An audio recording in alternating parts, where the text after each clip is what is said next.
LED ബൾബുകളാണ് മെരിയിൽ അത് വീണ്ടും reuse ചെയ്ത് ഉപയോഗിക്കാൻ പറ്റുന്നുണ്ട്.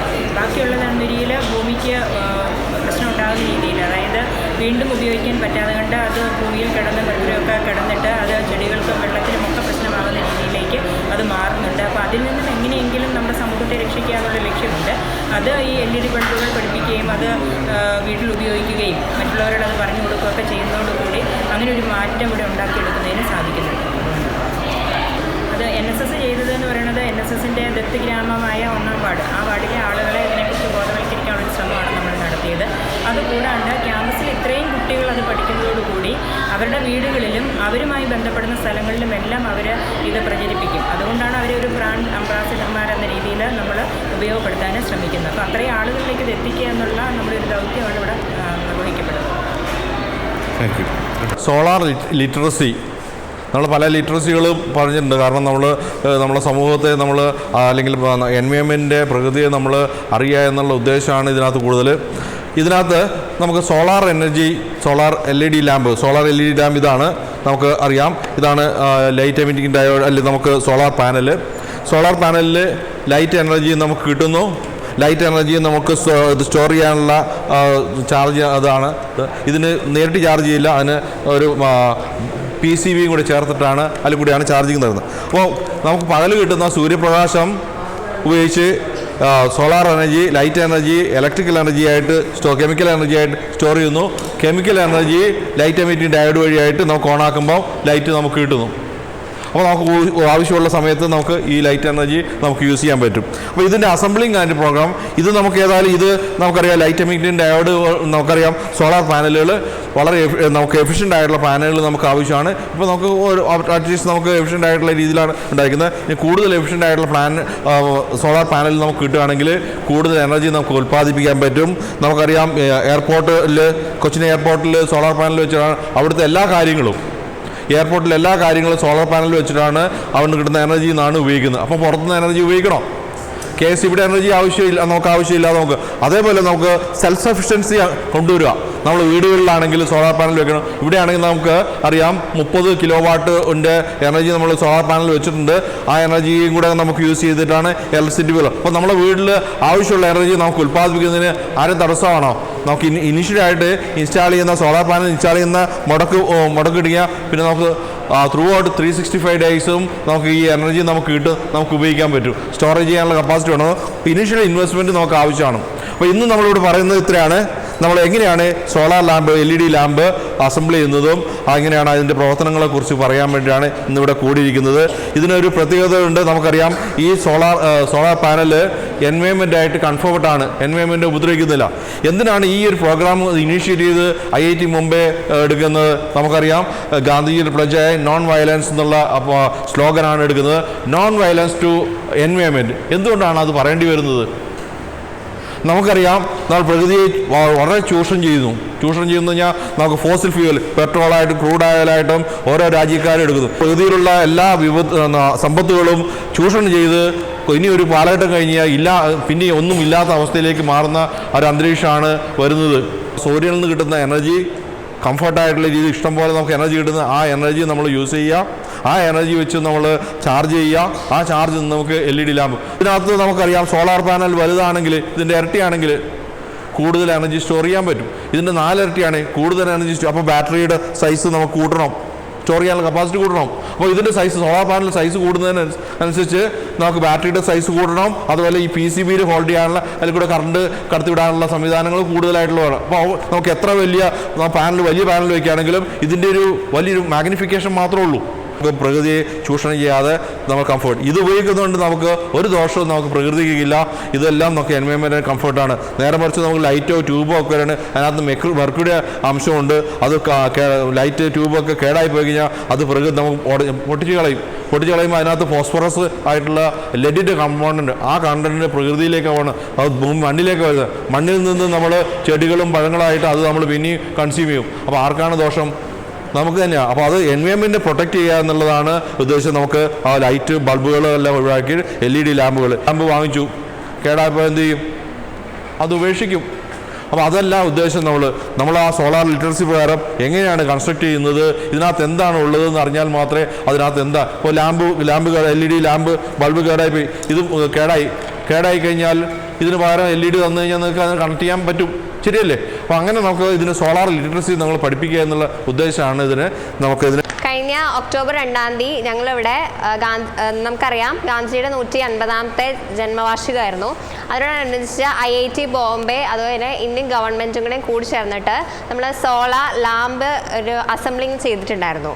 അപ്പോൾ ഈ ലോകത്തിലെ 180 രാജ്യങ്ങളാണ് ഇതിൽ പാർട്ടായിട്ടുള്ളത്. ഇതൊരു ഗിന്നസ് റെക്കോർഡ് പോലത്തെ ഒരു സംഭവം കൂടിയാണ്. അപ്പോൾ നമ്മുടെ കോളേജിലും ഇത് നടന്നിട്ടുണ്ടായിരുന്നു. അപ്പോൾ ഇതിൽ പങ്കാളികളാവുന്ന ഓരോ സ്റ്റുഡൻസും സോളാർ അംബാസിഡേഴ്സ് ആവാണ് ചെയ്യുന്നത്. അപ്പോൾ നിങ്ങളും ഇതിലൊരു അംഗമാണ്, സോളാർ അംബാസിഡേഴ്സ് ആണ്. സോ ഇതിൻ്റെ പാർട്സ് പറയാം. ഇതാണ് ബേസ് ബോട്ടം, ഇത് ബേസ് ടോപ്പ്, ഇത് PCB പ്രിൻറ്റഡ് സർക്യൂട്ട് ബോർഡാണിത്. ഇത് സ്വിച്ച് നമ്മുടെ CPU-ലൊക്കെ കാണുന്നതാണ്. ഇത് 2 മോഡ് സ്വിച്ച് ആണ്. ഇത് ഫൈബർ ക്യാപ്പ്, ദെൻ LED, ഇതാണ് LED. ഇത് സോൾഡർ ചെയ്തിട്ടുള്ള LED ആണ്. ഇത് reflector, LED face, battery, goose wire, goose neck. ഈ ഗൂസ് നെക്ക് എന്ന് പറയുന്നത് ഫ്ലെക്സിബിൾ ആണ്. ഇതാണ് കംപ്ലീറ്റ്ലി അസംബിൾ ചെയ്തിട്ടുള്ള ഒരു ലാമ്പ് എന്ന് പറയുന്നത്. സോ ഇതിന് നമുക്ക് ഇഷ്ടമുള്ള രീതിയിൽ ഫ്ലെക്സിബിൾ ആക്കാൻ വേണ്ടിയിട്ടാണ് ഗൂസ് വയർ എന്ന് പറയുന്നത്. ഇതിലൂടെ കടത്തിവിടുന്ന വയറാണ് ഗൂസ് വയർ എന്ന് പറയുന്നത്. പിന്നെ ഈ PCB-ൽ 2 സോക്കറ്റുകളാണുള്ളത്. ഒന്ന് ബാറ്ററിയുടെ ഈ വൈറ്റ് പോർഷൻ ഉണ്ട്, അത് ഈ വൈറ്റ് സോക്കറ്റിലോട്ടും പിന്നെ ഗൂസ് വയറിൻ്റെ ഈ ബ്ലാക്ക് സോക്കറ്റിലോട്ടാണ് കടത്തിവിടേണ്ടത്. പിന്നെ ഇത് പറയുകയാണെങ്കിൽ സ്വിച്ചിൻ്റെ 2 മോഡാണെന്ന് പറഞ്ഞു. ഫസ്റ്റിലെ ലൈറ്റിന് ഇൻറ്റൻസിറ്റി കുറവായിരിക്കും, രണ്ടാമത്തേന് കുറച്ച് ഇൻറ്റൻസിറ്റി കൂടും, മൂന്നാമത്തേന് ഓഫ് ആവുകയാണ് ചെയ്യണത്. ഇതാണ് പാർട്സ്. പിന്നെ ഇതാണ് സോളാർ പാനൽ. ഇത് നമ്മൾ സൺലൈറ്റ് ഉപയോഗിച്ച് ചാർജ് ചെയ്തിട്ട് ഇവിടെയാണ് ചാർജിങ്ങിൻ്റെ പോർഷൻ വരുന്നത്. ഇവിടെ കുത്തിയാണ് നമ്മൾ ചാർജ് ചെയ്യുന്നത്. അത്രയാണ് പോർഷൻസ് ഉള്ളത്. Thank you. അപ്പോൾ അനുപമ അത്യാവശ്യം ഇതിൻ്റെ കമ്പോണൻസും കണക്ട് ചെയ്യുന്നത് എങ്ങനെയാണെന്നൊക്കെയും പറഞ്ഞു. എന്നാൽ ഒന്നുകൂടി പറയാം. ഇത് ബേസ് ബോട്ടം, ഇതിലേക്കാണ് നമ്മുടെ സർക്യൂട്ട് കണക്ട് ചെയ്യുന്നത്. ഈ പോർഷനിലാണ് നമ്മൾ ചാർജർ കണക്ട് ചെയ്യുന്നത്. ഇപ്പോൾ ഈ ബേസ് ബോട്ടത്തിൽ ഈ ഓപ്പണിംഗ് വരുന്ന സ്ഥലത്തേക്ക് ഫേസ് ചെയ്യാൻ പാകത്തിന് ഇതിങ്ങനെ പ്ലേസ് ചെയ്യണം. ഇവിടെ 3 ഹോളുണ്ട്. അതിൽ ഈ ചെറിയ 3 mm സ്ക്രൂ വെച്ച് ടൈറ്റ് ചെയ്യണം. ഒത്തിരി അധികം ടൈറ്റ് ചെയ്യണ്ട. ഇപ്പോൾ ഇനി ചെയ്യേണ്ടത് എന്താണെന്ന് വെച്ച് കഴിഞ്ഞാൽ, ഇത് ടോപ്പ് പോർഷൻ, ഈ ടോപ്പ് പോർഷനിലേക്ക് ഇത് ഗൂസ് നെക്ക്, ഇത് ആദ്യം ഇങ്ങോട്ട് കണക്ട് ചെയ്യുക. അതിനുശേഷം ബേസ് ടോപ്പിലേക്ക് ഗൂസ് വയറ് ഇതിലൂടെ കടത്തിവിട്ട് ഇവിടെ കൊണ്ടുവരിക. അത് കഴിഞ്ഞിട്ട് സോളിഡർ ചെയ്ത് വെച്ചിരിക്കുന്ന LED സ്ട്രിപ്പ് ഇവിടെ വെച്ചതിന് ശേഷം ഇതിലൂടെ കടത്തി വന്ന ഇതുമായിട്ട് കണക്ട് ചെയ്യുക. എന്നിട്ട് ഇതിൻ്റെ ലൈറ്റ് ഒന്ന് സ്കാറ്റർ ചെയ്താൽ പോവാതിരിക്കാൻ വേണ്ടിയുള്ളത് ഈ റിഫ്ലക്ടർ വെക്കുക, അതിൻ്റെ മേളിൽ കവർ ഗ്ലാസ് വെക്കുക. എന്നിട്ട് 7 mm സ്ക്രൂ വെച്ച് ഇത് സ്ക്രൂ ചെയ്യാം. ഇനി നമുക്ക് ബേസ് ബോട്ടത്തിലേക്ക് കണക്ട് ചെയ്യാം. അതിന് ആദ്യം ചെയ്യേണ്ടത് ഈ ഗൂസ് വയർ കണക്ട് ചെയ്യാം. ഈ പ്രിൻറ്റഡ് സർക്യൂട്ടിൽ ഇത് കണക്ട് ചെയ്യാനായിട്ട് ഇവിടെ ഒരു ബ്ലാക്ക് സോക്കറ്റ് ഉണ്ട്, ഇവിടെയും ബ്ലാക്ക്. ഇത് അടിയിലേക്ക് വരാൻ പാകത്തിന് ഇതിലേക്ക് ജെൻറ്റിലായിട്ട് കണക്ട് ചെയ്യാം. അതിനുശേഷം ബാറ്ററി, ഇതെല്ലാം ചെയ്ത് കഴിഞ്ഞിട്ടാണ് ബാറ്ററി കണക്ട് ചെയ്യാവുള്ളൂ, അല്ലെങ്കിൽ സർക്യൂട്ട് കംപ്ലീറ്റ് ആയി പോകും. ഇത് വൈറ്റ്, ഇതിലൊരു വൈറ്റ് സോക്കറ്റ് ഉണ്ട്. ബാറ്ററി ഇതിൽ പ്ലേസ് ചെയ്ത് ഇത് കണക്ട് ചെയ്യുക. അവസാനം ഇതെല്ലാം ജോയിൻ ചെയ്ത് 3 വലിയ സ്ക്രൂ വെച്ച് ഇവിടെ സ്ക്രൂ ചെയ്യാം. അതിനുശേഷം സ്വിച്ച് ഇങ്ങനെ ഇരിക്കാൻ പാകത്തിന് ഇതിലേക്ക് പ്ലേസ് ചെയ്യാം. പിന്നെ പറഞ്ഞല്ലോ, ഇത് 2 മോഡ് സ്വിച്ചാണ്. ആദ്യത്തേന് ചെറിയ ഇൻറ്റൻസിറ്റി, രണ്ടാമത്തേന് കുറച്ചും കൂടി ഉണ്ട്, മൂന്നാമത്തേന് ഓഫ് ആവും. ഇതൊരു 10 സെല്ലുള്ളൊരു സോളാർ പാനലാണ്. ഇത് ഈ ചാർജിങ് പോർഷനിലേക്ക് കണക്ട് ചെയ്ത് നമുക്ക് ചാർജ് ചെയ്യാം. Thank you. പറഞ്ഞ രീതിയിൽ ചെയ്തു തുടങ്ങണം. ബാക്കിയുള്ളവർ ചെയ്തുകൊണ്ടിരിക്കും.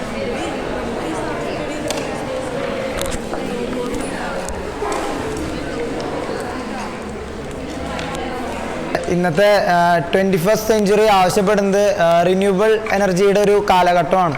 ഇപ്പോൾ നമ്മൾ ചുറ്റും കാണുന്ന എല്ലാം സോളാർവത്കൃതമാവാണ്. ഇപ്പോൾ എല്ലാ ഇന്നോവേറ്റീവ് സോളാർ കാറുണ്ട്, സോളാർ കുക്കർ, അങ്ങനെ എല്ലാത്തിലേക്കും സോളാറായി മാറിക്കൊണ്ടിരിക്കുകയാണ്. അപ്പോൾ നമ്മുടെ ഇവിടെ പെട്രോളും ഡീസലും എക്സോസ്റ്റബിളായി തുടങ്ങിക്കഴിഞ്ഞു. അപ്പോൾ പുതിയൊരു എനർജി നമുക്ക് വേണം. അപ്പോൾ ഇവിടെയാണ് നമ്മൾ സോളാറിൻ്റെ പ്രസക്തി വരുന്നത്. അപ്പോൾ ഇവിടെ നമുക്ക് ജോർജ് ജെയിംസ് സാർ ഫിസിക്സ് ഡിപ്പാർട്ട്മെൻറ്റിലെ HOD നമുക്ക് സോളാർ ലാമ്പ് ഉണ്ടാക്കുന്നത് എങ്ങനെയാണെന്ന് വളരെ ലഘുവായും വളരെ എളുപ്പത്തിൽ പറഞ്ഞ് മനസ്സിലാക്കി തന്നു. അപ്പോൾ സാറിന് എൻ്റെ പേരിലും NSS വോളണ്ടിയേഴ്സിൻ്റെ പേരിലും നന്ദി അറിയിച്ചോളുന്നു. നമുക്കറിയാം സോളാറിനെ കുറിച്ച് നമുക്ക് കുറച്ച് കാര്യങ്ങളായിരുന്നു അറിയുള്ളൂ. എന്നാൽ നമ്മുടെ ജോർജ് സാറ് നമ്മൾക്ക് സോളാറിനെ പറ്റി ഒരുപാട് കാര്യങ്ങൾ പറഞ്ഞു തന്നു. അപ്പോൾ ഇന്നത്തെ സമൂഹത്തിൽ ഇലക്ട്രിസിറ്റിയുടെ ഉപയോഗം വളരെ കൂടുന്നൊരു സാഹചര്യമാണ് നമുക്ക് കാണാൻ സാധിക്കുന്നത്. അതായത് ഇലക്ട്രിസിറ്റി കൂടുന്നു, അതുമൂലം ഇലക്ട്രിക് ബില്ല് കൂടുന്നു. അപ്പോൾ ഇതിനേക്ക് നമുക്ക് കുറയ്ക്കുന്നതിന് വേണ്ടി നമുക്ക് ഈ സോളാർ ഉപയോഗിക്കാവുന്നതാണ്. അപ്പോൾ നമുക്ക് സോളാർ എന്ന് കേട്ട് അറിവേ ഉള്ളൂ, എങ്ങനെ നമ്മൾ നേരിട്ട് കണ്ടിട്ടില്ല. ഇതുപോലെ ലാംപ്സ് ഒന്നും അതുപോലെ തന്നെ നമുക്കിത് എങ്ങനെയാണ് ഉണ്ടാക്കുന്നത് എന്നൊന്നും അറിയില്ലായിരുന്നു. എന്നാൽ നമുക്കിതെല്ലാം പഠിപ്പിച്ചു തന്ന നമ്മളുടെ ഫിസിക്സ് ഡിപ്പാർട്ട്മെൻറ്റ് HODക്ക് ഒരിക്കൽ കൂടി നന്ദി അർപ്പിക്കുന്നു. മാത്രവുമല്ല നമ്മളുടെ NSS വോളണ്ടിയേഴ്സ് ഇങ്ങനെ ഒരു സാഹചര്യം ഒരുക്കി തന്നതിന് അവർക്കും കൂടി നന്ദി അർപ്പിച്ചുകൊണ്ട് വാക്കുകൾ ഉപസംഹരിക്കുന്നു. അപ്പോൾ നമുക്കറിയാം സോളാറിന് ഒത്തിരി ഉപകാരങ്ങളുണ്ട്. ഗ്രാമങ്ങളിലും അതുപോലെ തന്നെ ഇലക്ട്രിസിറ്റിക്കും ഇപ്പോൾ കറണ്ട് ഇല്ലയെന്ന് വിചാരിക്കും ഒരു വീട്ടിൽ. അപ്പോൾ ഇതുപോലെയുള്ള സോളാറൊക്കെ നമുക്ക് ഉണ്ടാക്കി നമുക്ക് പഠനാവശ്യത്തിനും അതുപോലെയുള്ള എല്ലാ ആവശ്യത്തിനും നമുക്ക് ഉപയോഗിക്കാവുന്നതാണ്. നമുക്ക് കറണ്ടൊക്കെ ഇപ്പോൾ ഈ സമൂഹത്തിൽ ഇങ്ങനെ കൂടിക്കൂടി വരുന്നത്. അപ്പോൾ ഇങ്ങനെയുള്ള സോളാറൊക്കെ ഉണ്ടാക്കി നമുക്ക് ചെറിയ ആവശ്യങ്ങൾക്കൊക്കെ ഉപയോഗിക്കുന്നത് നമ്മുടെ സമൂഹത്തിനും അതുപോലെ തന്നെ ഓരോ മനുഷ്യർക്കും അത് നല്ല കാര്യങ്ങളാണ്. പിന്നെ ഇങ്ങനെയൊരു അവസരം ഒരുക്കി തന്ന NSS വോളണ്ടിയേഴ്സിനും അതുപോലെ തന്നെ സീനിയേഴ്സ് എല്ലാവർക്കും പ്രത്യേകിച്ച് സാറിന് എടുത്തു പറയുന്നു. എല്ലാവർക്കും ഒരിക്കൽ കൂടി നന്ദി പറഞ്ഞ് അവസാനിപ്പിക്കുന്നു. നമ്മളിവിടെ സോളാർ LED ലാമ്പ് അസംബിൾ ചെയ്തു. അപ്പോൾ ഇതുവഴിയായിട്ട് അസംബിൾ ചെയ്യുന്ന വഴിയായിട്ട് നമ്മൾ ഒരു ലാമ്പ് എങ്ങനെയാണ് അതിനകത്ത് മെയിനായിട്ട് പാർട്ടുകൾ എന്താണെന്നുള്ളത് പറഞ്ഞെല്ലാം മനസ്സിലാക്കി സക്സസ്ഫുള്ളായിട്ട് കംപ്ലീറ്റ് ചെയ്തു. അപ്പോൾ ഇതുകൊണ്ട് ഉദ്ദേശിക്കുന്നത് നമുക്കറിയാം, നമ്മളൊരു LED lamp solar LED lamp ഉണ്ടെങ്കിൽ അതിനകത്ത് എന്തെങ്കിലും കംപ്ലയിൻ്റ് ഉണ്ടെങ്കിൽ അത് ഡിസ്പ്ലേ ചെയ്യാം. അപ്പോൾ LEDക്കാണ് കംപ്ലയിൻ്റ് എങ്കിൽ LED മാറ്റി വയ്ക്കാൻ നമുക്കറിയാം. അല്ലെങ്കിൽ PCB ആണ്, PCB മാറ്റി വെച്ച് കഴിഞ്ഞാൽ PCB കംപ്ലയിൻ്റ് ഉണ്ടെങ്കിൽ അത് മാറ്റി കഴിഞ്ഞാൽ നമുക്ക് ട്രയൽ ആൻഡ് എറർ മെത്തേഡ് നമുക്ക് ഒരു സ്കില്ലാണ് നമ്മൾ ഇവിടെ ജനറേറ്റ് ചെയ്തത്. സ്കില്ലാണ് നമ്മൾ ടെക്നിക്കലായിട്ട് നമ്മൾ അറിയില്ല ഇലക്ട്രോണിക്സ് എന്താണെന്ന് അറിയുമ്പോഴുള്ള ഇത് രാജസ്ഥാനിൽ അമ്മമാർ ഒരു വിദ്യാഭ്യാസം ഇല്ലാത്ത അമ്മമാർ കൺസ്ട്രക്ട് ചെയ്യുന്ന സാധനമാണ്. ഇതെല്ലാ പാർട്ടുകളും അവിടെ തന്നെ നമ്മളിവിടെ തന്നെ കൺസ്ട്രക്ട് ചെയ്യുന്നതാണ്. പ്ലാസ്റ്റിക് മോഡൽ മുതൽ എല്ലാം നമ്മളതിനുള്ള മെഷീനും കാര്യങ്ങളൊക്കെ ഉണ്ട്. എന്നാൽ തന്നെയും ഇൻവെസ്റ്റ്മെൻ്റ് ഉണ്ട്. എന്നാലും അവർ തന്നെയാണ്. കാരണം എൻ്റെ ജീവിതമാണ് എൻ്റെ സന്ദേശം എന്ന് പറഞ്ഞ മഹാത്മാഗാന്ധിജിയുടെ ഈ 150-ാം വാർഷികം ജന്മവാർഷികം ആഘോഷിക്കുന്നതായിരിക്കുന്ന ഈ വേളയിൽ എനിക്ക് പറയുവാനായിട്ടുള്ള കാര്യമെന്ന് പറഞ്ഞത് കുട്ടികൾ അവരുടെ ജീവിതത്തിലൂടെ പ്രകൃതി രമണീയമായിരിക്കുന്ന അല്ലെങ്കിൽ പ്രകൃതിക്ക് അനുകൂലമായിരിക്കുന്ന രീതിയിൽ പ്രകൃതി വിഭവങ്ങളെ ചൂഷണം ചെയ്യാനായിട്ട് സഹായകമായി തീരുന്നു എന്നുള്ളതാണ്. അപ്പോൾ തീർച്ചയായിട്ടും ഒരു വ്യക്തിയെ നമ്മൾ എങ്ങനെ ആക്രമിക്കുന്നുവോ അതിൽ നിന്നും വ്യത്യസ്തമായിട്ട് ആ വ്യക്തിയോട് സ്നേഹത്തോടെ ഇടപെട്ട് ഒരു നോൺ വയലൻസ് എന്നുള്ളതായിരിക്കുന്ന രീതിയിൽ നമ്മൾ ഇടപഴകുന്നത് പോലെ തന്നെ പ്രകൃതിക്ക് അഭിലഷണീയമായിരിക്കുന്ന രീതിയിൽ അല്ലെങ്കിൽ പ്രകൃതിക്ക് ഇണങ്ങുന്ന രീതിയിൽ പ്രകൃതി വിഭവങ്ങളെ ചൂഷണം ചെയ്യുവാനായിട്ടുള്ള ഒരു പരിശീലനമാണ് ഇതിലൂടെ ലഭിച്ചത്.